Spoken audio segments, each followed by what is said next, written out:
اللهم صل على سيدنا ونبينا ومولانا محمد النبي الأمي وآله وأصحابه وبارك وسلم. اللهم افتح علي فتوح العارفين بحكمتك وانشر علي رحمتك وذكرني ما نسيت يا ذا الجلال والإكرام. صلى الله تعالى على خير خلقه سيدنا محمد وآله وأصحابه أجمعين برحمتك يا أرحم الراحمين. نحمده ونصلي ونسلم على حبيبه الكريم. أما بعد، فأعوذ بالله من الشيطان الرجيم. بسم الله الرحمن الرحيم. يا أيها الذين آمنوا كتب عليكم الصيام كما كتب على الذين من قبلكم لعلكم تتقون. آمنت بالله صدق الله مولانا العظيم وصدق رسوله النبي الكريم ونحن على ذلك لمن الشاهدين والشاكرين والحمد لله رب العالمين. مقتدر باعظمت علماء اہل سنت و برادران ملت، السلام علیکم ورحمۃ اللہ تعالی وبرکاتہ.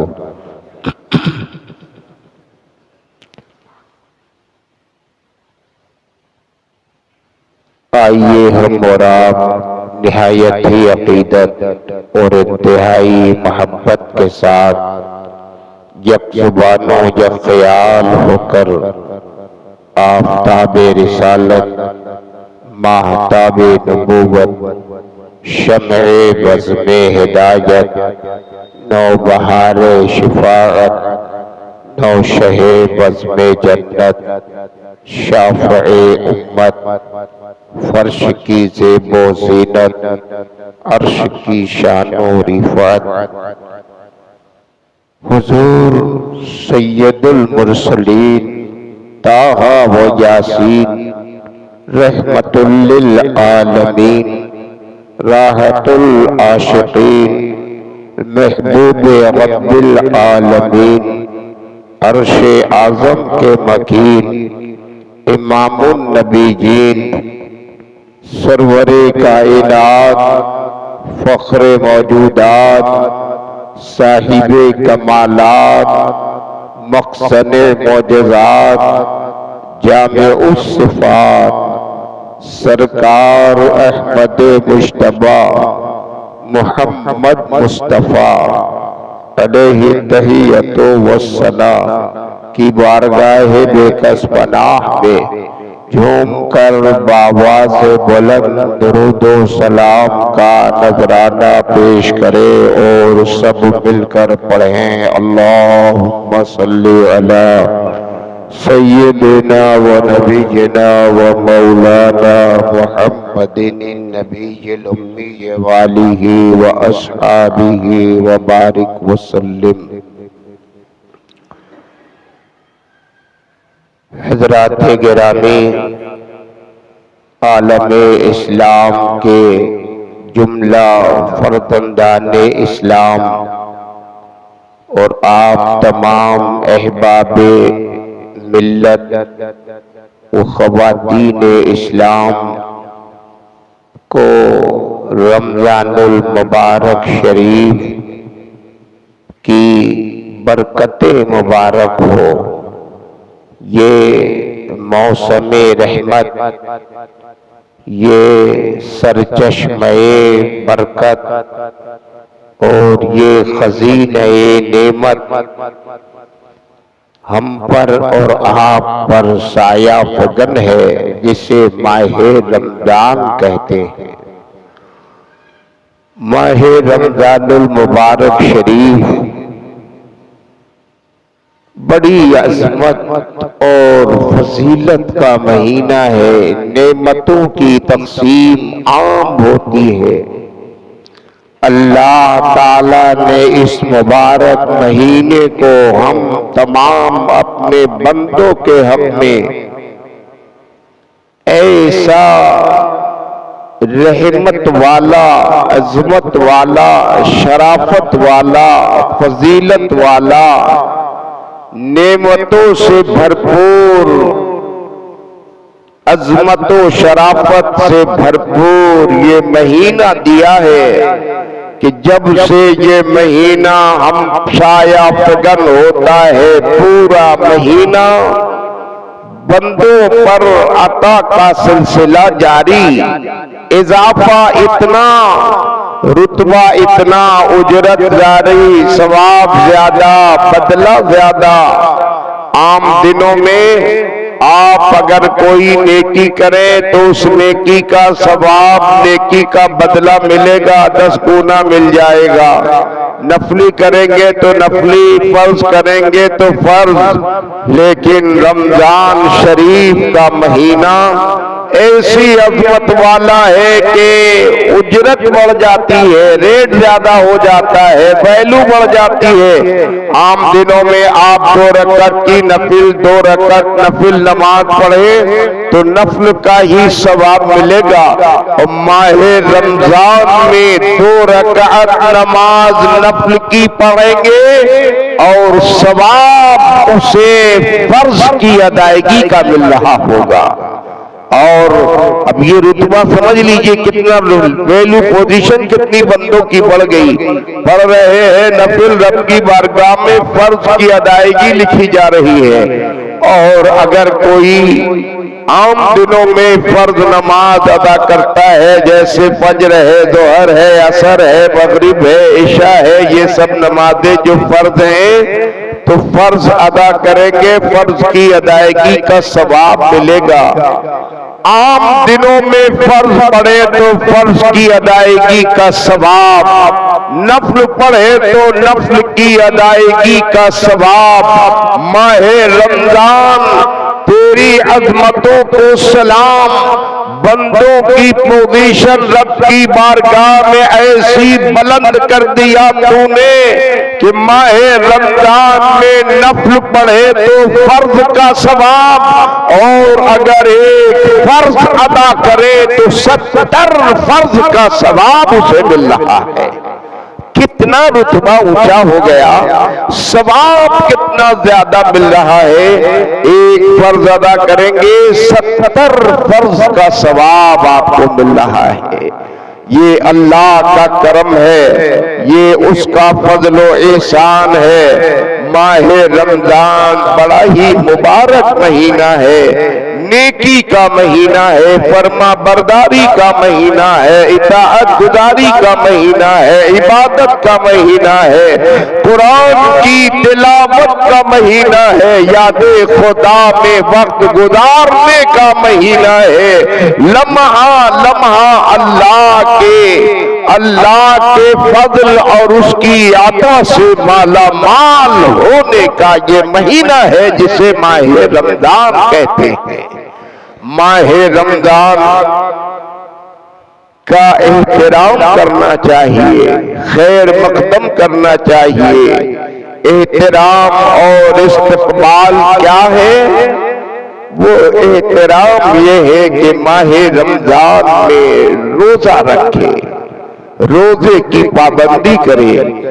نمازوں کی پابندی تو ہمیشہ ہی کرنی چاہیے، لیکن غفلت میں بہت سے لوگ پڑے رہتے ہیں۔ کچھ لوگ ہوتے ہیں کہ روزہ تو رکھ لیتے ہیں، نماز پڑھنے نہیں آتے، نماز پڑھتے ہی نہیں۔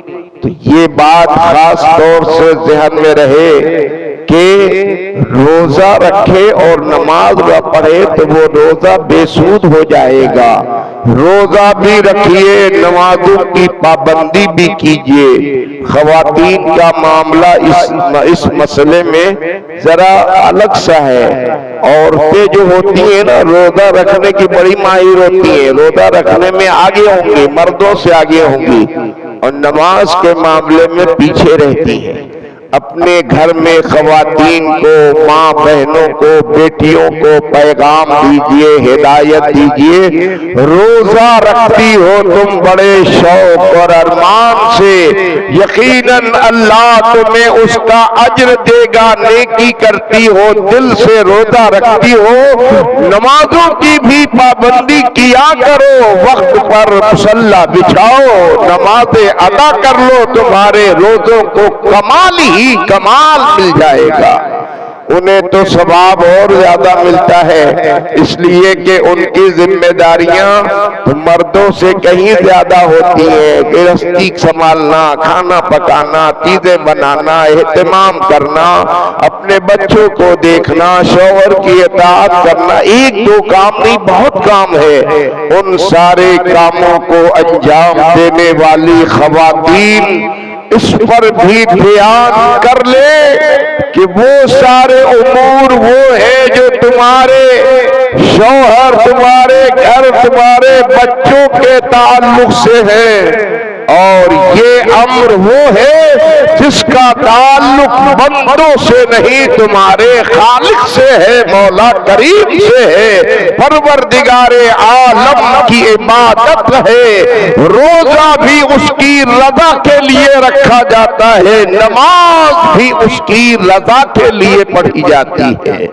نمازوں کی پابندی سب لوگ کریں، روزہ رکھیں، بکثرت نماز پڑھیں، اور صرف رمضانی نمازی نہیں بننا چاہیے، عہد کر لینا چاہیے، تو نماز شروع کرے تو زندگی بھر پڑھتے رہیں۔ جتنی پڑھیں گے نمازیں نا، اسی قدر رتبہ اونچا ہوگا، اسی قدر شادابی آئے گی، ہریالی آئے گی، خوشحالی آئے گی، برکتیں ملیں گی، ترقی ملے گی، بلندی ملے گی، دین اور دنیا دونوں سنور جائے گی، آخرت نکھر جائے گی، دنیا میں اللہ عزت اور بلندی عطا کرے گا، آخرت میں سرخروئی عطا کرے گا۔ نمازوں کی پابندی کی کرنی چاہیے، اور روزہ پورے دل، پورے نیت کے ساتھ رکھنا چاہیے۔ کھیل باڑ بازی کرنا، کچھ لوگ ہوتے ہیں لوڈو میں، کیرم میں اور جوا اور طرح طرح کے کھلواڑ میں وقت گزار دیتے۔ روزہ رکھے، لوڈو کھیل لے، بھئی کیا کریں، وقت گزارنا ہے، کیرم کھیل لے۔ خبردار، اپنے روزوں کو ایسے کام سے خراب مت کیجئے۔ روزہ رکھیے تو اپنی فکر، اپنی سوچ، اپنا ظاہر، اپنا باطن سب پاکیزہ بنائیے۔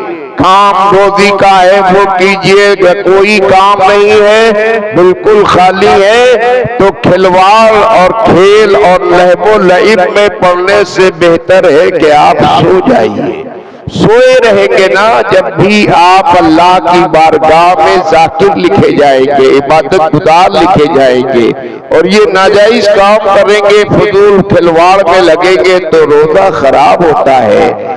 روزہ رکھیے، گالی گلوچ سے پرہیز کیجئے، غیبت برائی سے پرہیز کیجئے، قرآن کی تلاوت کیجئے، یاد خدا میں وقت گزاریے، نمازوں کی پابندی کیجئے، اپنے کام روزی کی تلاش کیجئے، اپنے امور انجام دیجئے، وقت پر کام کرتے رہیں گے، ساری چیزوں کی اطاعت فرما برداری ہوتی رہے گی، اللہ تعالیٰ آپ کو بلندی، ترقی، رتبہ، وقار سب کچھ عطا فرمائے گا۔ یہ بڑا پیارا مہینہ ہے، رمضان اس مہینے کا نام ہی ہے۔ رمضان کا رے یہ رضائے الہی کر رہے ہیں، یعنی جو ماہ رمضان کا احترام کرتا ہے اسے اللہ کی رضا مل جاتی ہے۔ رمضان کا احترام کیجئے، خدا کی خوشنودی ملے گی۔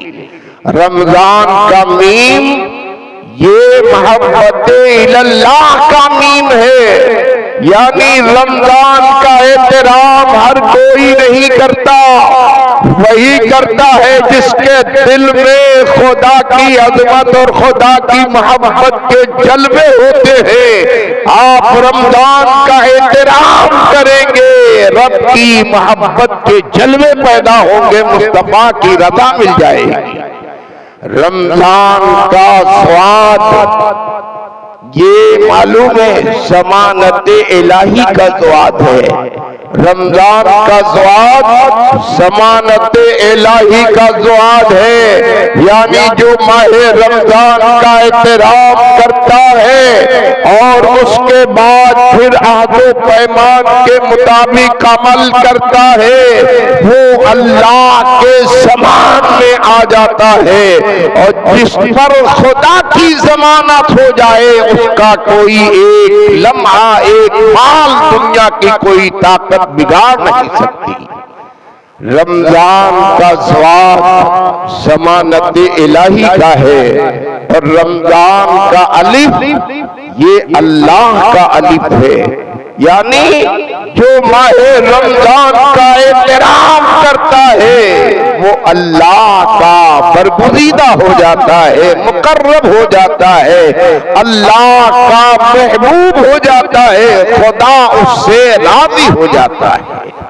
اور رمضان کا نون یہ نجات کا نون ہے، رمضان کا نون نجات کا نون ہے، جسے غضب الہی سے نجات پانی ہو، اللہ کی بیداری سے نجات پانی ہو، جسے عذاب جہنم سے نجات پانی ہو، جسے عذاب قبر سے نجات پانی ہو، جسے اخروی سزاؤں سے نجات پانی ہو، وہ ماہ رمضان کا احترام کرے، استقبال کرے، روزہ رکھے، نیت صحیح رکھے، ذکر و فکر میں وقت گزارے، آئندہ بھی اس پہ عمل کرتا رہے، اللہ تعالیٰ اسے نجات عطا فرمائے گا، رتبہ اونچا فرما دے گا۔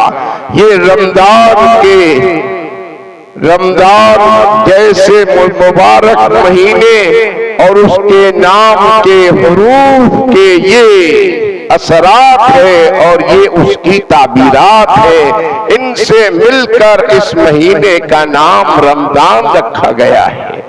حضرات گرامی، رمضان شریف طبی نقطۂ نگاہ سے بھی نہایت ہی مفید مہینہ ہے، صحت کے لیے بہتر ہے، ترغیب دونوں طرح سے ملتی ہے، باطن بھی سنورتا ہے، ظاہر بھی سنورتا ہے۔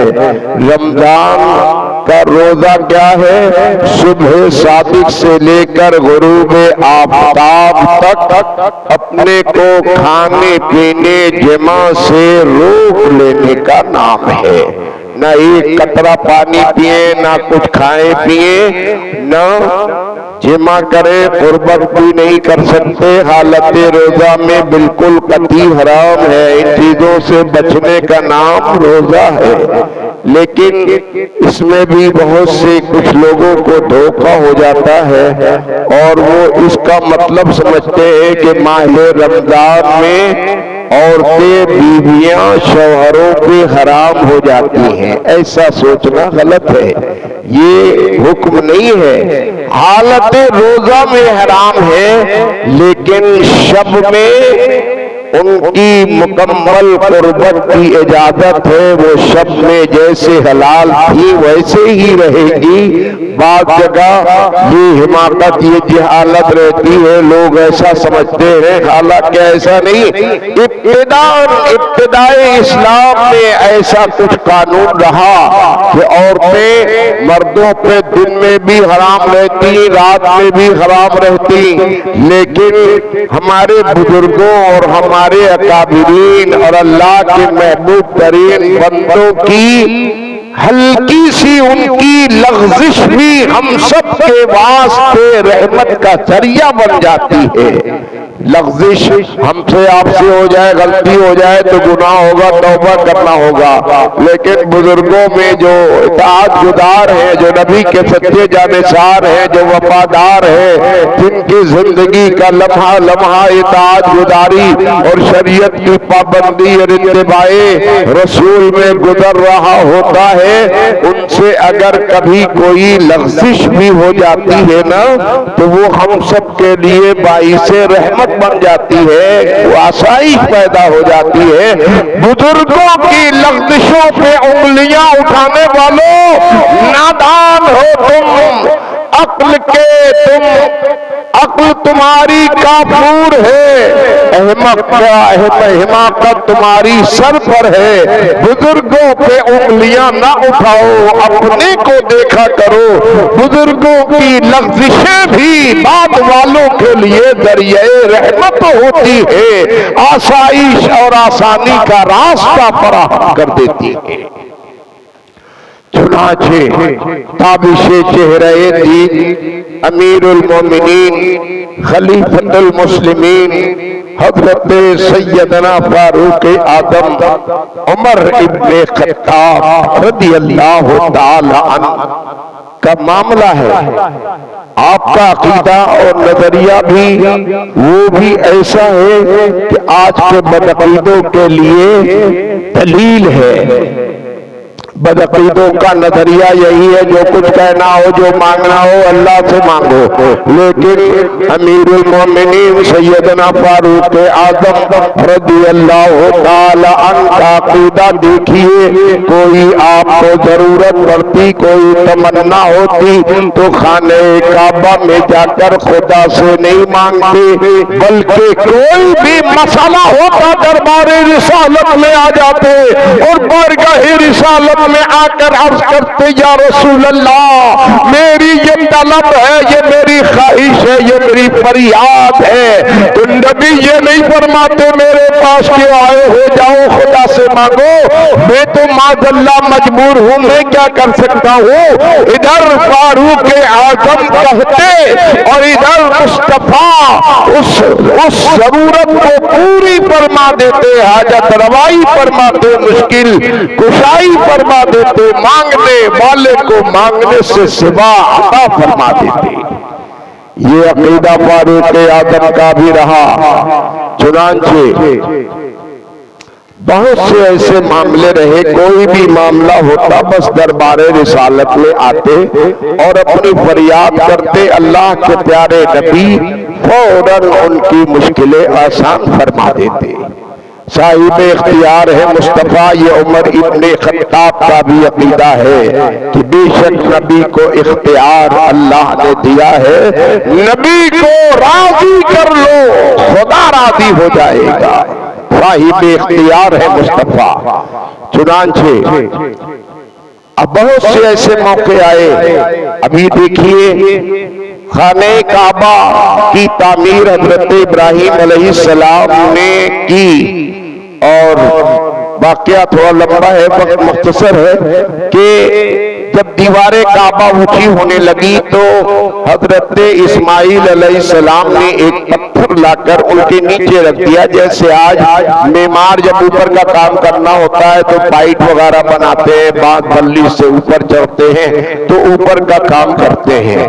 اس زمانے میں ابراہیم علیہ السلام اپنے ہاتھوں سے خانہ کعبہ کی تعمیر کر رہے ہیں، اسماعیل علیہ السلام ان کے فرزند ہیں جو مٹیریل دے رہے ہیں، گویا سامان دینے کا کام کر رہے ہیں۔ دیوار کعبہ جب اونچی ہو گئی تو اوپر کا کام کیسے کیا جائے، تو کرنے کے لیے حضرت اسماعیل علیہ السلام نے اسی صحرائے مکہ سے ایک پتھر لا کر رکھا، حضرت ابراہیم علیہ السلام نے اس پہ قدم رکھا، اوپر کا کام کرنے لگ گئے، اور یہ ابراہیم علیہ السلام کے قدم کی برکت رہی کہ پتھر پہ قدم جو رکھا اب وہ پتھر نہیں وہ زندگی والا ہو گیا.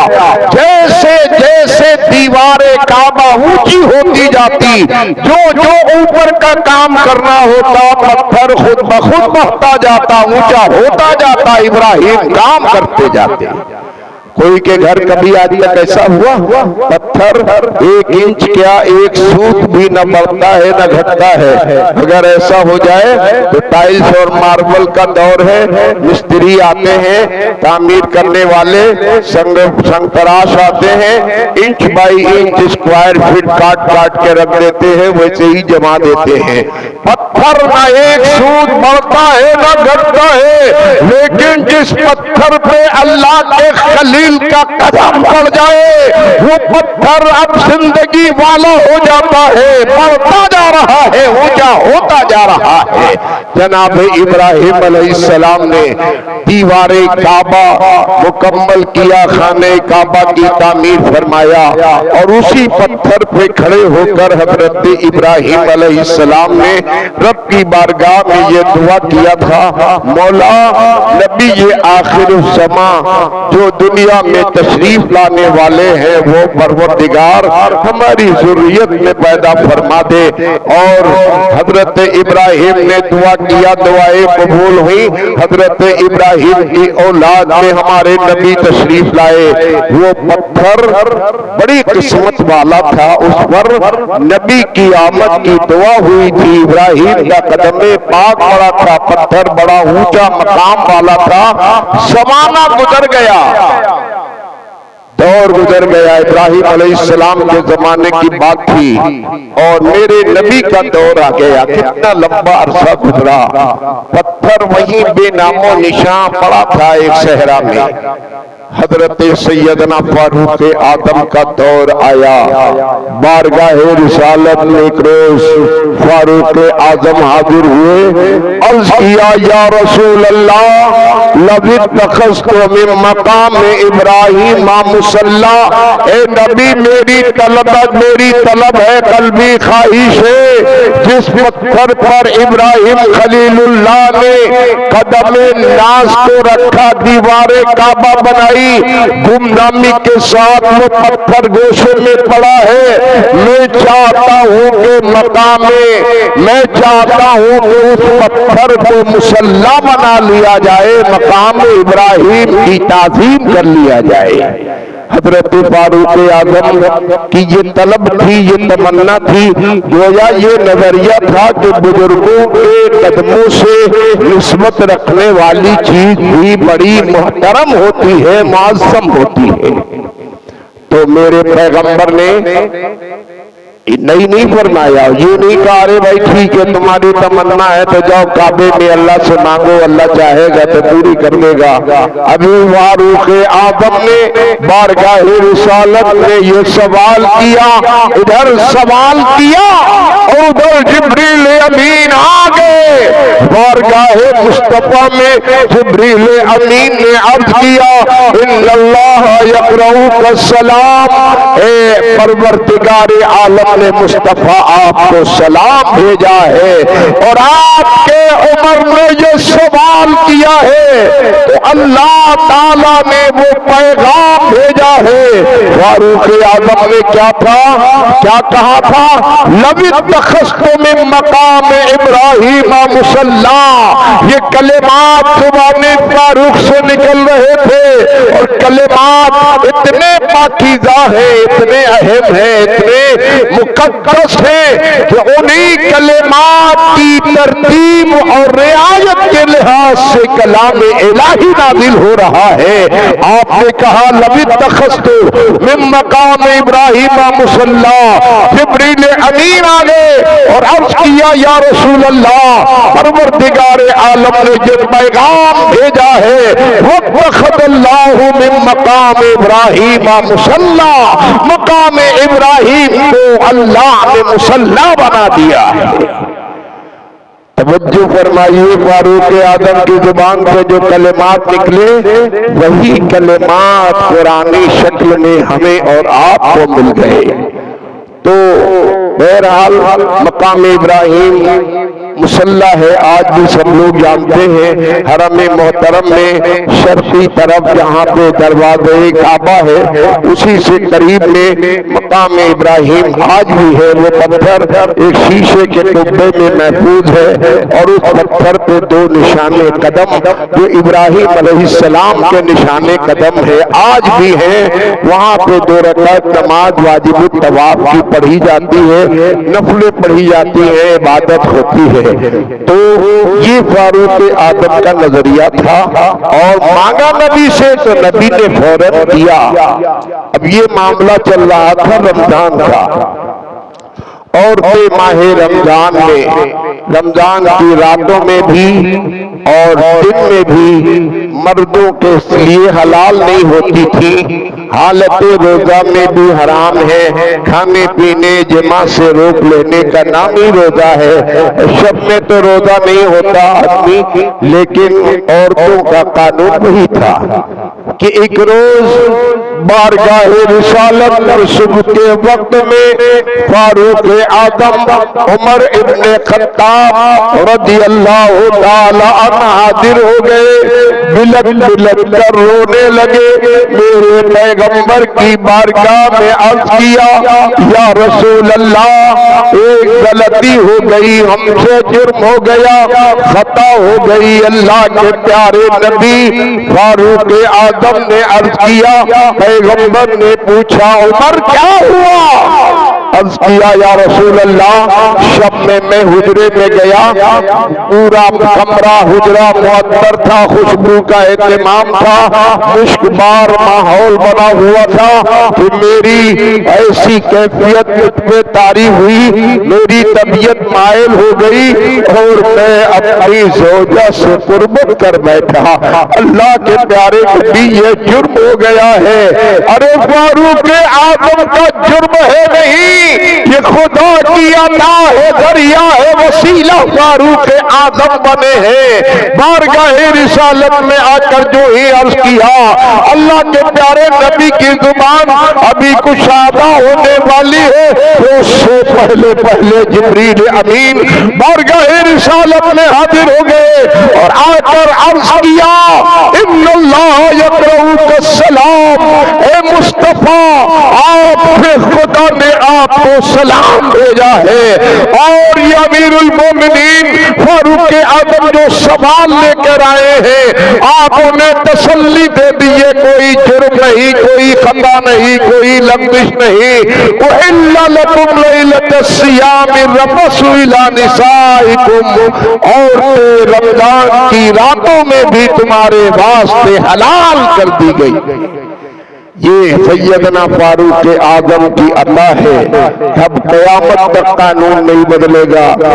رمضان کی راتوں میں بھی جو قربت چاہے وہ کر سکتا ہے، پاکی کا خیال رکھنا چاہیے۔ باتیں باقی ہیں، وقت اجازت نہیں دے رہا، ابھی تو مجھے رمضان شریف کے تعلق سے کچھ اور باتیں کہنی تھی، بہرحال وقت اجازت نہیں دے رہا۔ ختم قرآن کریم، تقریب ختم قرآن کریم نماز تراویح باضابطہ ہو رہی ہے الحمدللہ۔ 3 پارے کا اعلان ہوا تھا، 3 پارہ وہ پڑھایا جا رہا ہے، امام صاحب پڑھا رہے ہیں، حافظ غارب جمال صاحب، اور آج 21 پارہ تک ہونے کی امید ہے۔ بدھ کو یعنی 12ویں شب کو تقریب ختم قرآن کریم کا انعقاد آپ کی اس مسجد میں ہوگا۔ ہر سال کی طرح امسال 12ویں شب میں ختم قرآن کریم کی تقریب میں شرکت فرمائیے، نماز تراویح پڑھیے، یا جو لوگ کہیں اور پڑھتے ہیں تو پڑھ کے آئیے اور اس پاکیزہ تقریب میں شرکت کیجیے، ثواب دارین سے مالا مال ہو جائیے۔